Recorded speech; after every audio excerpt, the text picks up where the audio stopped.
આ તમારી માં બેઠી બેઠી એમ કે છે ઘરે જાવું ગમતું નથી, તોય તમે સોઈટા છો તેડી આવી આને હું ગુડવી છે. આને એના મનમાં નક્કી કરી લીધું છે ઘરે જાવું ગમતું નથી, એને ઘરે નથી આવવું. મોઢેથી કે ને તો મનાય, આ તો ગીત ગાય છે.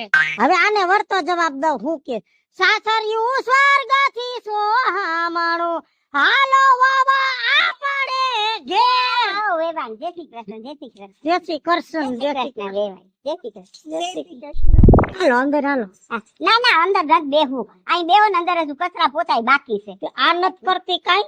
અરે બે ની કરતી હોય તો મારે કરવાનો વખત આવે, હજુ નવરી નથી થયું. જો અહીંયા એમ જ કરે છે. હવે વિચાર કરો, તમે એની માં છો છતાંય તમને આટલી ભીંહ પડતી હોય તો હું એની હાહુ છું, મને કેટલી ભીંહ પડે. હવે ખુરશી તો ગોયડા ડોહાને બેહવા કરતાલ હેઠા મુઈ ઘડી ઘેઠા કરતા લેઠા મૂક અને ખુરશી દેતા રે હારા ને. જઈણી પણ વઈણી નહીં. હશે હવે